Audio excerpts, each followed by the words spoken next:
Hello there, and welcome to another episode of Web3 Revolution. My name is Rex, and before we begin, please remember that none of what we talk about is financial advice. So, let's dive right into it. Today, we have a very special episode looking at ICO platforms and maybe certain ICOs in general that might be good in the future. So, we're going to start by talking about CryptoRank, which is a website where you can see the current Launchpads, where you can see the current ICOs and IDOs coming up, and based on that, obviously try to make a good decision. As you can see with this list, these lists are pretty exhaustive. I mean, there's only 9 here, which is good because you can really see the current ROIs on these aren't doing so well, yet on Echo and Nozomi, they're doing great recently. And obviously, these haven't really been launching anytime recently, but it looks like Echo has been doing pretty well. So, you can check Echo, see what's going on, check the website, and obviously early stage investing, and maybe get started as an investor and really get involved. And obviously it takes a little time, but you are able to get into companies and into coins before everyone else and really benefit off of that, right? At the end of the day, what's really nice with ICOs is the pure power that you can have. By investing early, just waiting, no need to trade, and then one day to the next, boom, you make a lot of money. As you can see, Plasma was great with a 33x. Harmonic, Plasma didn't do well yet from a pre-sale standpoint. It did amazing, right? So that's really interesting, and it looks like it's quite active with an IDO every so often. All of these launchpads are very curated. An old one that stopped really doing is Fjord Foundry. Fjord Foundry used to, it raised $1 billion, right? So everyone was doing this. But if you look at token sales, the last one was in 22nd September 2025. They're incredibly picky now, and they don't raise as much as they used to. Like this Arcade, they did decent. There was 10,000 participants, but Fjord Finance is not the place that you go to anymore. They just don't have anything, right? So MetaDAO has been considered one of the newer ones that has been doing incredibly well. Ranger raised 8 million, but what's even crazy is that it actually committed 86 million. So everyone is really looking forward to Ranger. Umbra went from $3 to 30 cents to $2.5. That's a close to 10x.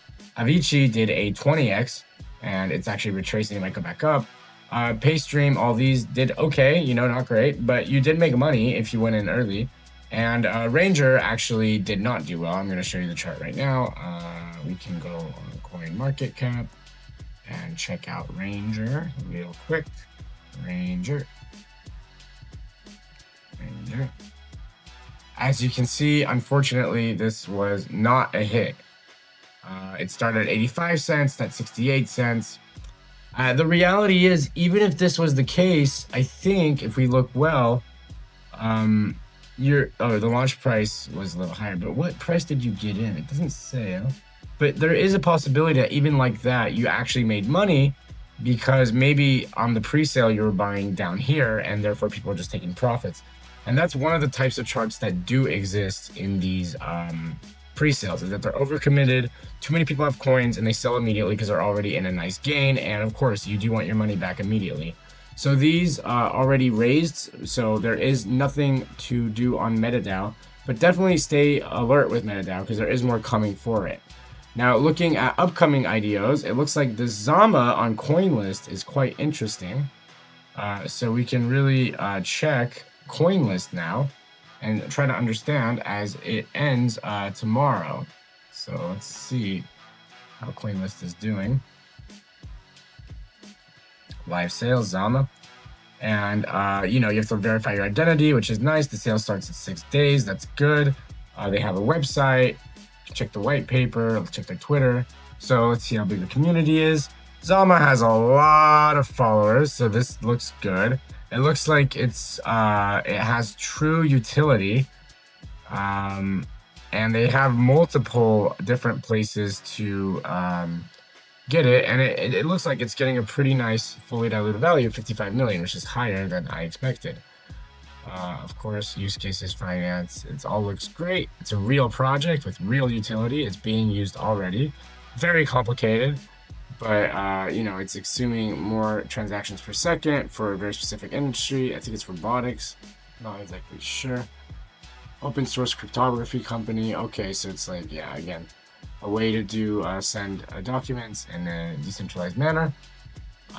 It looks like it could do pretty well. Now, the only issue is here, as you can see, it's already raised a bunch. And when it raises this much with a fully diluted value of 55 million, how much higher can it go? And this is why I will show you the most degenerate of all of the pre-sale launchpads. And that is none other than Gempad. Now, Gempad is amazing. Now, as you can see, what's nice with Gempad is anyone can make a pre-sale. That means a lot of times you do get rugged. But as you can see, BNB printers, 6.53x. Catboy, 670x. What else? What can we see? What can we see? Another huge X. Let's find something. Soulship, 2.36x. Why not?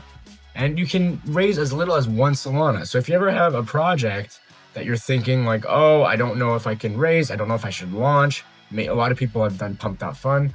Pump.Fun is cheaper than launching on Gempad, but Gempad confirms that you have a community that's actually interested and you can make real good money doing it. The other nice thing about Gempad is, of course, how small the market caps start at. I mean, some of these market caps start at maybe like 50,000. And from 50,000 to 5 million, you do actually clear 100x. And if you're a part of the pre-sale, you're that much closer to get it. As you can see, there are a bunch of these that just don't work out, that launch, that don't do well. And this got collected and never launched. So it is a risky game, but let's look through the main ways to make sure that you will not lose money on these, right? So let's check, for example, Tectum. Why did it do well? So the first thing was an overcommitted, right? That was really nice. That really helped. And then we're going to check their Twitter and see how many followers they have. That will also help. Ooh, that's not what I wanted.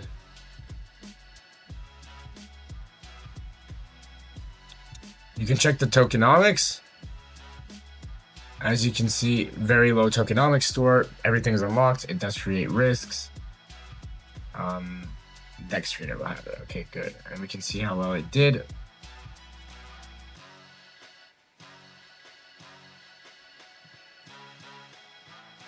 So yes, indeed, it did have a moment of beauty going all the way to $440 million market cap. It's quite amazing, really. And Tecton had a lot of followers, so this was really good on Gempad, right? Like, there was a lot to be done there. Not all projects do this well, but this is one of them that did incredibly well. So always keep an eye on these types of projects that are on Gempad. In general, the biggest advice I can give is don't put all your eggs in one basket. This basket is incredibly risky, and indeed, it's better to invest in 10 projects a little bit, cash out at 2x when you can.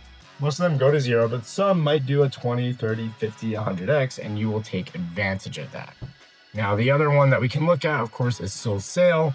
It's just like Gempad, but it's focused on Solana, obviously, and there's a lot more good stuff and bad stuff. But indeed, some of these do incredibly well, and you should definitely watch out for these and watch these grow as well. Anyways, this was Rex. I just presented to you a couple crypto ICO launchpads, and I hope to see you in the next video.